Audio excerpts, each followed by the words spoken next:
Hello and welcome to True Crime Rocket Science, the most authentic voice in true crime.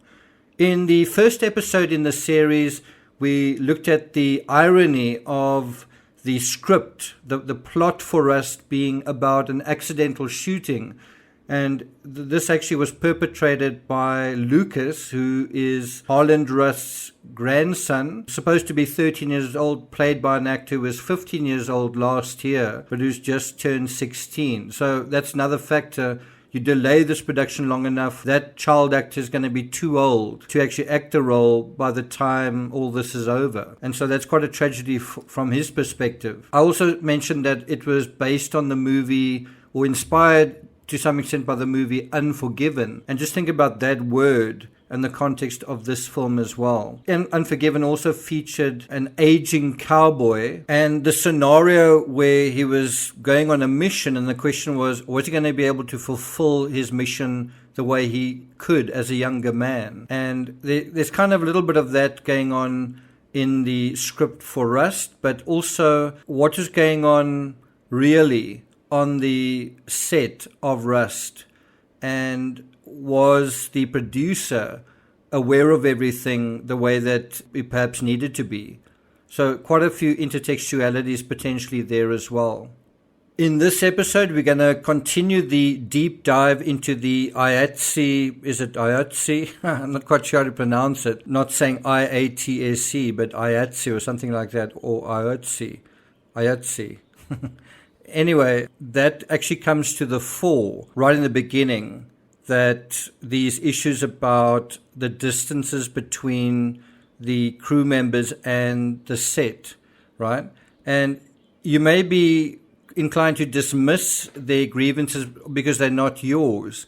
But when you figure out what they were, you can see why it was kind of a dilemma for both the crew and the producers, because some of the technicalities, the legal technicalities, weren't quite met in terms of some of these details. So it seems like there were arguments over details. The crew wanted certain perks. The producers argued that technically the crew didn't deserve them. And so once again, we go into this excellent article by the LA Times titled "The Day Alec Baldwin Shot Helena Hutchins and Joel Souza." And so quoting from that article, they say, IATSI's contract, quote, IATSI's contract requires producers provide rooms only if workers spent more than 13 hours a day on the job, or if an individual crew member lived more than 60 miles away. And so the Albuquerque crew members lived 49 to 54 miles from set. So they just missed that cutoff. Now, if you bear in mind what Lane Looper said, that the budget was more important than crew members, you can see where he's coming from, but you can also see from the producer's perspective, and they need to save money on this low-budget film. The crew are very close to that crew member limit of 60 miles, right?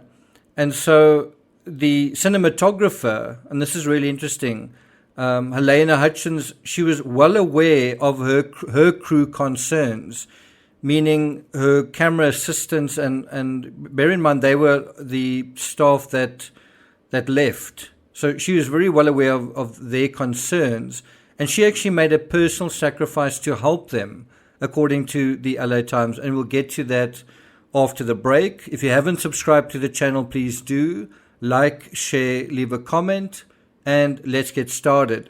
So according to the LA Times, quote, Looper discussed the hotel situation with Hutchins over dinner on October 15th, that's 6 days before Helena died.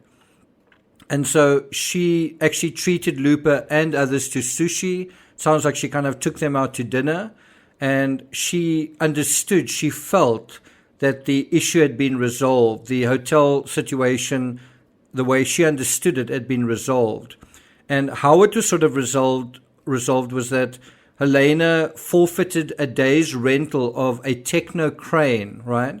And that is a sort of a gadget that allows filmmakers to get an aerial view of a scene, and something that's quite important in a cowboy town. For example, when the horses ride in, you want the crane to lift up to give you a sort of sweeping, moving, atmospheric shot. A lot of cowboy movies are to capture that expansiveness, that thrilling sense of adventure in this Wild West setting, right? And so technocranes in that respect, they need to sort of rise over the landscape, rise over some of the scenes inside Wild West town, right? And so Helena forfeited a day's rental of one of these cranes, and she did this to expand the budget for her camera crew for lodging, right? So doing that, she thought, oh, okay, I've sorted it out. But then there were other concerns as well that plagued Rust from its inception. And this is according to, I think, 14 crew members who spoke to the LA Times. And that's a lot of people. It's not one or two disgruntled. It's quite a large percentage, right? And these crew members claimed that they were not being paid, according to Looper.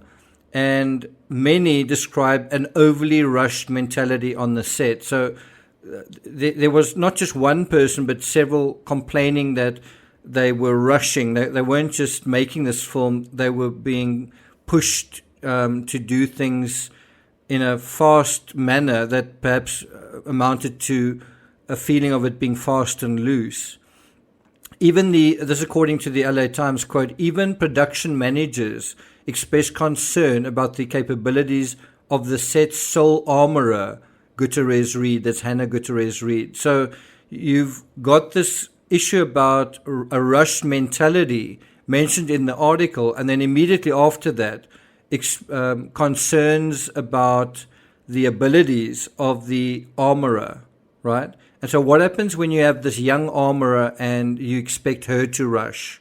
And she's kind of new to the role, and there are lots of guns, and she's expected to check them, but to check them quickly, right? And to be in a rush, and there's a lot of stress, and there are people complaining about this, and there's obviously some discord, right? And the article goes on to say, quote, Hannah was responsible for all the guns on set and had worked as head armorer on only one film previously. Unit production manager Catherine Rowe Walters felt that apparently props and armor require hand-holding, according to a screenshot of an internal October 8 Slack message. Now, that's the end of the quote. And so you can see October 8th, that was just 2 days into the commencement of the production. 2 days after shooting started, you could say perhaps if you include that day, it's 3 days. And so you've got kind of a complaint from the unit production manager, wow, Hannah needs hand-holding, right? And that complaint may have come about from her saying, I need a cart. I need a cart to put these guns on. And, remember they eventually got it, I think, from Walmart. But that was something Hannah felt she needed from the beginning. And she also felt, well, the production needs to give it to me. And the production felt, no, you need to get it yourself. Another, you could argue, technicality. Back to the article, quote, according to her attorneys, Gutierrez Reed fought for training. She fought for days to maintain weapons and proper time to prepare for gunfire, but ultimately was overruled by production and her department. The whole production set became unsafe due to various factors, including lack of safety meetings. And that part is actually a quote from her attorneys. So, in other words, that she felt that it was unsafe. And part of the reason she felt it was unsafe was due to not enough safety meetings, right? So just think about that. Hannah comes onto the set. She knows she's inexperienced. She knows she's a bit green, but thinks she can do it. And then she actually asked. She fought for training, right? She also wanted days available to maintain the weapons and proper time to prepare for gunfire, but she was just overruled. If you think about what Hannah was actually asking for, she was asking for time. She was asking for delays. She was asking not to be rushed, but she was overruled, right? The other thing so you might say, oh, so this is all about the armorer, but it does go beyond that. According to the article, quote, there was no medic on site during pre-production. A medic's presence is standard practice in the film industry when crew members are constructing sets, end quote. Now, if you think about that, this scenario, and that word standard practice is so important, because one of the questions that it's being asked here, the legal issue is, was what was going on, the management of the set, the way the culture of the set, the way the production was being handled, was it reasonable? Was it normal, right? Or was it excessively unreasonable? Was it excessively negligent? Was it reckless, right? And is that why something happened to Helena, right? So it's a legal question. And so if you go away from Hannah and you go to this industry standard that is not kept according to what we know, that there was no medic on site during pre-production, then you can see that it starts to get more intriguing. The legal scenario starts to get certainly more intriguing and interesting. And you could also argue, oh, okay, so that's not really a big deal. You have a medic on set, but did you really need one? And the answer is that they actually did. The failure to provide a medic on set wasn't without consequences. So there wasn't a medic on set, and then the question is, did something happen? And the answer is, yes, something did.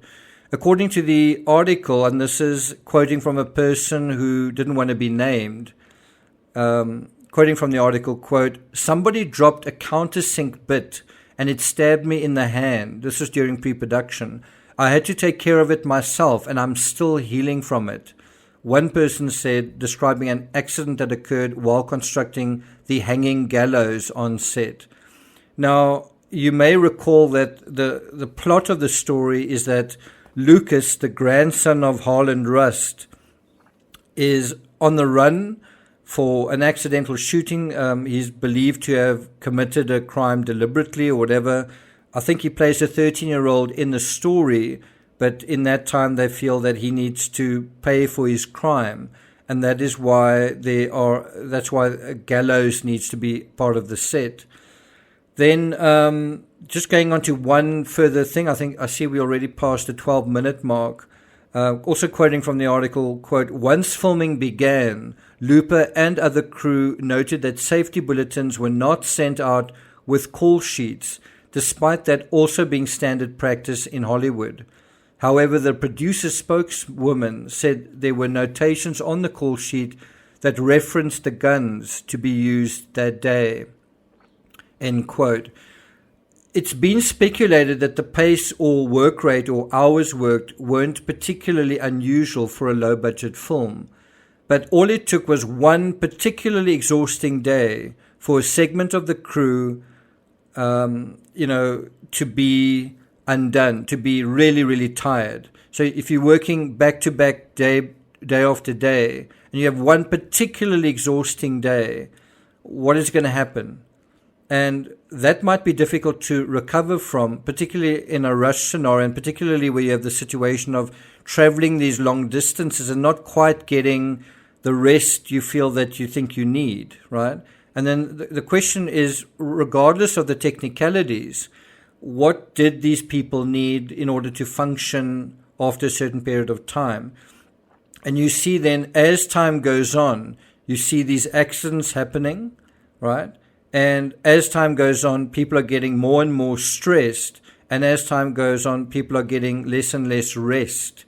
And the question then is, did that make some people rusty?